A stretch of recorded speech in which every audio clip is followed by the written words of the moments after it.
Today we will analyze Leonardo da Vinci's painting, St. John the Baptist. We will find out what the true message is within this painting. First, let's analyze several aspects that will lead to the interpretation of this message. In Raphael's Renaissance painting, The School of Athens, Leonardo da Vinci is depicted as the philosopher Plato. This representation defines Leonardo da Vinci as a great Platonic philosopher whose theories would impact the way he constructed his various paintings. Throughout Leonardo da Vinci's paintings, there is a philosophy rooted in Platonic idealism and the theory of ideas.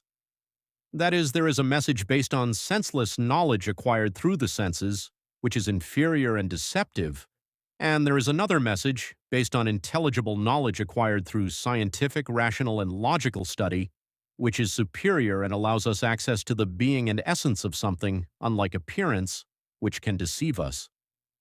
So Leonardo da Vinci has two messages, one for sensations and emotions, and another that is only intelligible through reasoning, logic, observation, and intelligence. This is the true message. First and foremost, we cannot forget that a work of art is an object of aesthetic expression that transmits sensations and emotions, especially painting.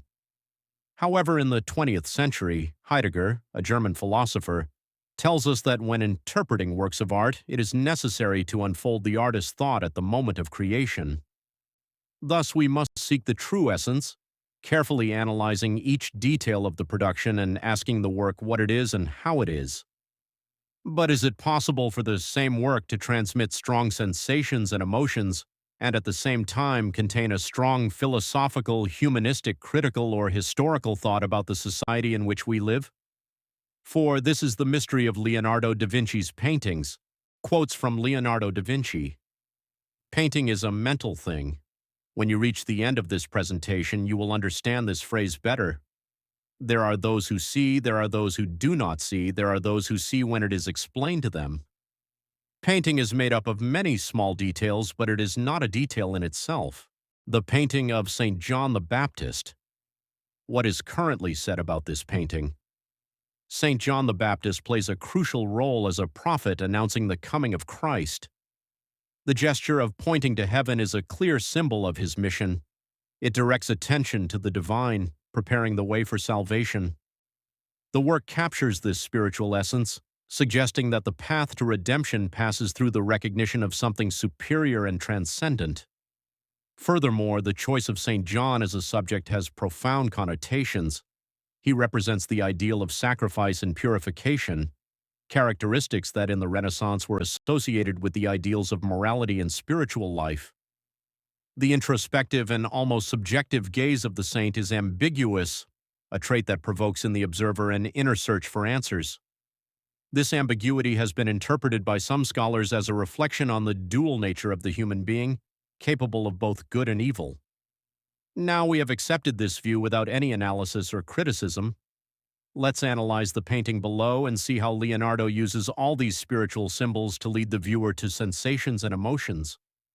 Whereas in the intelligible, he subverts all these values to expose the reason for his philosophical, human, and historical thought, it is especially dangerous there, where thought is less powerful, at the level of sensibility and passions. According to Plato, regarding its allure, we are incapable of distinguishing science and ignorance, reality and fiction, truth and appearance. Insofar as we are too sensitive to forms and colors, to fables and modulations of light, images have the power to reduce us to a position of total passivity. Now we know that it is in the passivity of the spectator that the danger of art as illusion, deception, enchantment, and alienation resides. Unreality, irrationality, and passivity thus combine in the production and contemplation of painting images, making the gaze, the opposite of knowing and the opposite of acting, an uncritical acceptance of appearances. It is St. John the Baptist who represents the androgynous figure, possibly male or female, being burned at the stake, which releases sparks and flying white ashes and pieces of burning wood in the air, with gray and black smoke and the burning cross. The fingers of the left hand on the chest only exist in the church during the atonement, and I dare say they must be asking forgiveness from humanity in the name of the church for the lives of the people killed in the Inquisition and saying, "Through my fault, through my great fault." The finger pointing upwards, philosophically, affirms that it is up there that the values reside that remove all animality from man, making him a human being. Where the good, the beautiful, the just, ethics, and aesthetics are found. I will explain this further. However, I will give a piece of advice that seems foolish but is true. They will only see with their left eye because it gives more depth and realism, and perhaps they will see the different layers. The image I present to you here is the closest I could get to creating a depiction of St. John the Baptist as painted by Leonardo da Vinci. The flames don't rise as high, nor are they as vivid. It's all much more subtle. I'm not a graphic designer, I'm sorry, otherwise I could make it realistic for you. The cross is also missing. It has sparks, not flames. But anyway, this is to give you an idea, as we'll study the painting next. Seeing with only one eye? Well, during my analysis of Leonardo da Vinci's major paintings, I discovered that when viewed with only the left eye, the paintings take on a different perspective, giving them greater depth, something that cannot be achieved by looking with both eyes. I discovered this on my own, but later I researched whether there was any scientific basis for it, and found 2 videos that I will show below that prove my theory. We will then analyze the painting of St. John the Baptist and the details that are painted, and that lead me to the conclusion that there is a bonfire here. These details require a general understanding of what they are and why they are here. So let's see only with the left eye. Slowly, because when making a slow observation, the painting rises, so it stands out, it begins to gain more brightness. And so, let's see, it's full of gray spots. These gray spots that float in the air, these small spots are gray. We have white stripes, which are gray flakes, which are also floating. We have some more pronounced thicker things, which is the burning wood that is also floating. And so when we analyze the painting, we see that it is full of these gray spots, these flakes, these pieces of wood, together with smoke. And so all this leads us to think that there is really a bonfire that brings all these gray spots, these wood, these flakes, all flying. See only with the left eye slowly, don't be in a hurry, okay? Let's see more things to come. We will then analyze the painting of St. John the Baptist and the details that are painted, and that lead me to the conclusion that there is a bonfire here. These details require a general understanding of what they are and why they are here. So let's see only with the left eye. Slowly, because when making a slow observation, the painting rises, so it stands out, it begins to gain more brightness. And so let's see, it's full of gray spots, these gray spots that float in the air, these small spots are gray.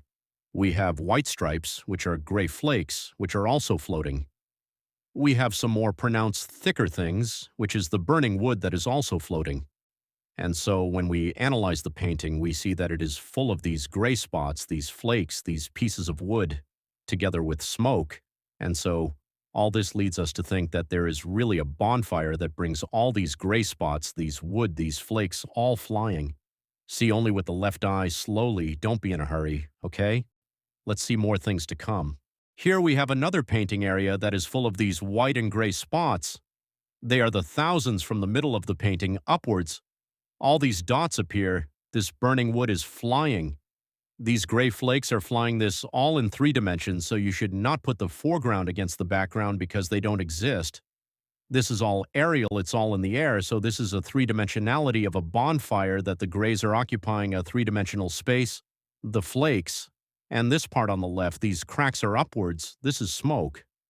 If you look upwards, you only see cracks, but if you look diagonally, you will see that these cracks gain a certain background movement to the left side, upwards.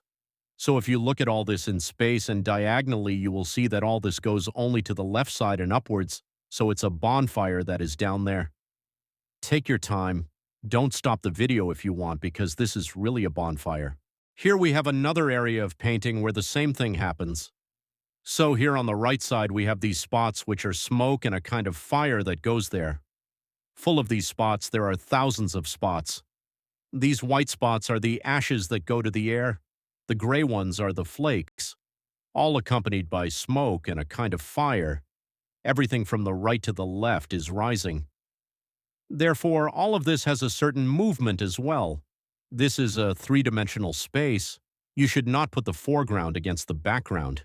You should look at the depth and look for the different layers that this has, because all of this is in the air. All of this is in the air. You have to have the notion that this is a three-dimensionality. This is going to be real. This is the reality of a fire. We look at the foreground, then the other, then the other, then the other, until the end. All of this is in the air. There is a space. There is a space between the various ashes, between the various smokes. This ends up having a living reality, almost. And it has movement. We will talk about this later. This scene is in the lower part of the painting. So what we have here is the bonfire. It's the bonfire that goes from bottom to top, and also here is the maximum force of the bonfire. So we have the flames there, we have something stronger, so this is a three-dimensionality. It occupies a space, it goes from bottom to top. Yes, there are these flames here on the upper left side that jump from the bonfire, so yes, and here in the middle as well. Therefore, they are flames that jump from the bonfire. So this is all a bonfire that exists down here. It exists in the same three-dimensionality, so you should look for the various layers, yes, in the depth, and you will see that all this, over time, if you look only with your left eye, over time, as you keep looking, the painting comes alive, becomes brighter, and this really becomes the lower part of the bonfire with the ashes jumping, with the flames going up and to the left and everything catching fire. But it's over time, a lot of time, okay? And for a prolonged period. Now we have another scene here, also of fire, so look only with your left eye for a long time so that the painting comes alive. These oranges come alive with the color of fire. We have the ashes, we have all the fire. So everything is burning, and the ashes. So it's what I've already explained to you. It's a three-dimensionality. You have to look with time and persistently and seek the three-dimensionality that exists. And see that this is really a reality. So this is a bonfire. It's fire that is in the air. And with ashes and flakes of ash and everything burning, okay? This part is the left wrist, the part on the left hand, the left wrist that's painted in the painting of St. John the Baptist. What led me to all this reflection was this drawing here, which no one has ever mentioned before, and it intrigued me. What is this thing on the left hand? Because Leonardo da Vinci didn't paint randomly, he didn't paint abstract things, he painted the reality of things.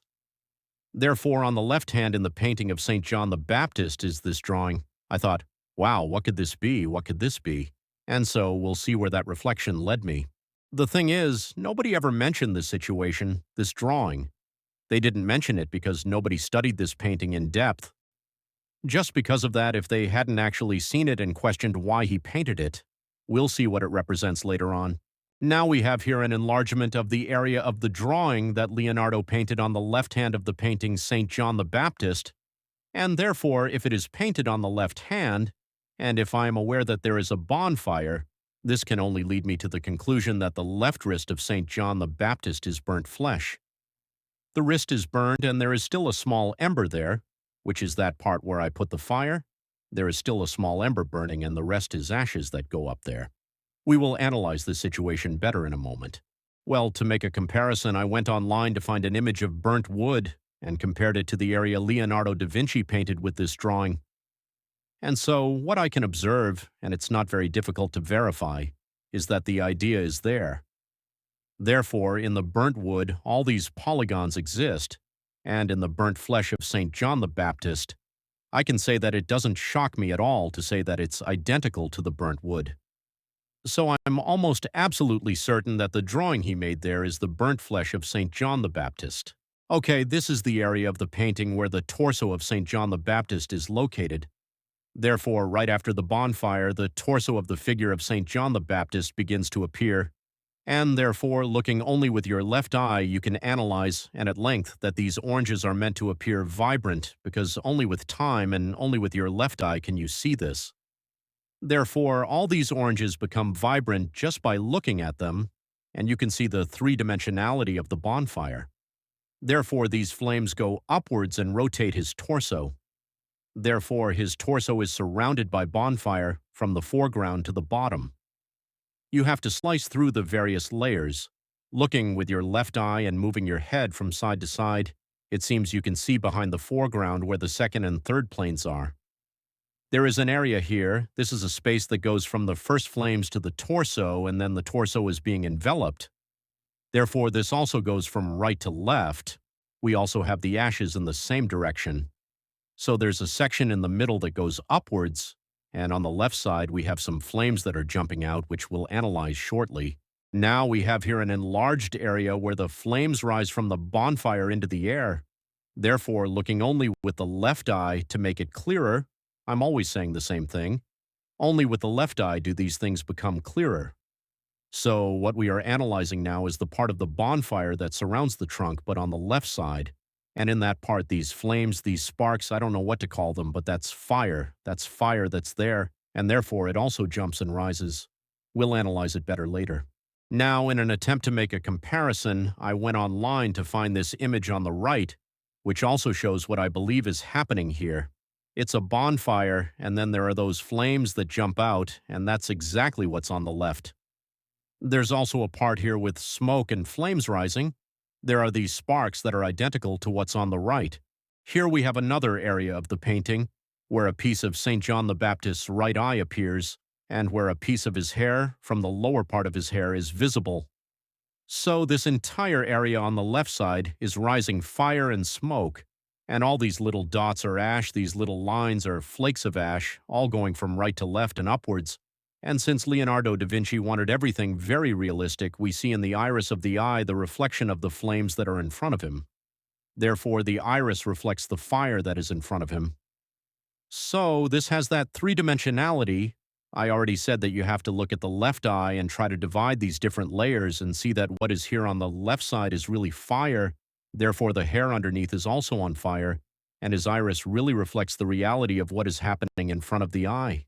We now have here the part of the drawing of the hair, therefore the beginning of the hair of St. John the Baptist, which is enlarged, where these drawings appear, which to me are flames. It's fire. They are flames of fire. You should look with your left eye, try to make it come alive. Look for the three-dimensionality of the painting and you will reach the same conclusion. They are flames of fire. In an attempt to show you what I think this area of the painting is, I found this image online. It's not exactly the same because here on the right we have the whole fire together, and on the left it's different, it's in pieces. But what I want to show you is that it really is fire that is here on the left compared to the right. Let's now analyze the upper part of the image where the cross is.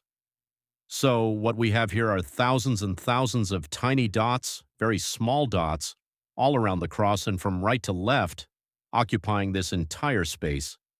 And we have those flakes of ash flying around, and we also have sparks. You've seen in fires around trees, when the fire dies down and it's just embers, if a wind comes, it throws all those sparks backward. So those are the sparks around the cross, and that's no longer flame. So that's a burned area, and now the wind blows there and throws all those sparks backward, and we'll make a comparison of that situation shortly. Okay, so here we have the cross, and therefore there are thousands and thousands of tiny dots. That's three-dimensionality. You, with your left eye, with patience, wait for this to become clear and see the three-dimensionality. So look from top to bottom, for example, as if you were in an airplane, and see that it occupies a space. These sparks, they create a swirl here on the cross. Therefore, where I have written the swirl of sparks is where it goes around the trunk of the cross's wood and all goes backward. All backward on a plane that is the node of the cross, that is this part that is horizontal. All these sparks go backward and vertically as well. As I mentioned, there is a three-dimensional space here where all these tiny dots work. You have to look at the various layers with your left eye and see that this is all painted aerially, therefore in 3 dimensions. What is here are the sparks that go from right to left, pass through the cross, create a swirl on the cross, and follow the path backward. So we also have the ash flakes flying around, and that's all I know, okay? In an attempt to give an idea of what I think, I went online to get this image of sparks. It's about taking this image on the right and moving it over there to the side of the cross, and this is what I believe is happening here on the left, where I have the cross. It's the image on the right that has to be moved to the left. As real as natural reality. This is another image I found online, also in an attempt to show you what's happening on the left side of the painting of St. John the Baptist. So choose one or the other, but what's really happening is all these arrows piercing the cross. Now we have the top part of the painting here. You have to look with your left eye. It takes a while for you to organize and understand everything, to try to separate the different layers because it's all painted in the air. So we have the foreground, and then there's a whole space that goes to the background, creating this space by looking from top to bottom and from front to back, calmly. What we see there is the hair. It's all singed, with a part completely burned. There's the cross full of sparks, we have the flakes of ash, we have the ashes, we have the smoke that all goes to the left side. That's what's happening here. But to see it, you have to take your time. You have to look only with your left eye, see this calmly. If you look and then move your head, it seems like we're seeing the back of the first layer, and then another layer, another layer. The painting is all done in the air. It's painted from the foreground to the background. It's all three-dimensional, all painted in the air, in aerial space. They called this technique aerial perspective. Today we call it three-dimensionality. So calmly, with time, for a prolonged and persistent period, you will have a joy if you manage to see this, because besides being three-dimensional, it has movement. But to see this, you need calm, time, and you have to move your eye from side to side many times for a long time, because after gaining vividness, it also gains movement. Here we have a painting of St. John the Baptist by Raphael, in which he depicts St. John the Baptist pointing to a burning cross. We know that Raphael was a friend of Leonardo da Vinci and copied some of his works. Did he intend to validate the message of Leonardo da Vinci's painting of St. John the Baptist, in which the cross is also burning? That's a question. Here we have two images that serve as examples of the principle of movement in Leonardo da Vinci's paintings, since we've said that the paintings acquire movement. But how does this happen? The reason the image on the left acquires movement when the light appears is due to the effect of the mind. The visual power of the painted images can be expressed in terms of physical light and metaphorical light. As the intense light moves the observer's pupil, their mind is moved, inflamed, excited, or frightened by the energy of the painting, its brilliance of style and invention. Now, here is a demonstrative reason for how Leonardo's paintings can acquire movement. Because the visual power of the image, when it acquires that force, can be expressed in terms of physical or metaphorical light, and the brain is excited by this light and can then create movement. Based on the knowledge gained from analyzing the painting over more than 20 years, I can unequivocally state that it depicts an androgynous being, possibly male or female, being burned at the stake, emitting sparks and white ash, with pieces of wood burning in the air, creating black and white smoke, a burning cross, and a left hand resting on the chest. I dare say that you must be asking forgiveness of humanity in the name of the Church for the lives of those burned at the stake, and acknowledging, through my fault, through my most grievous fault. The hand points upwards towards the higher values of humanity, towards good, beauty, justice, ethics, aesthetics. In short, all the supreme values that remove animality and lead humanity to its human condition. The painting conveys the movement of all these pictorial elements as if it were natural, and I can affirm that it comes to life through this movement, which is provoked in the mind because movement is the principle of life. The sarcasm in that smile means you think you know everything when you know nothing. For those who seek knowledge, dialectics is the means through dialogue to know what is, as true knowledge, which is distinguished from ignorance and also from opinion. It is synonymous with philosophy. The philosopher is a dialectician. Dialectics can therefore be considered the only true science. It is the knowledge of truth. Whoever argues claiming authority does not use intelligence, but memory. Truth is the only daughter of time.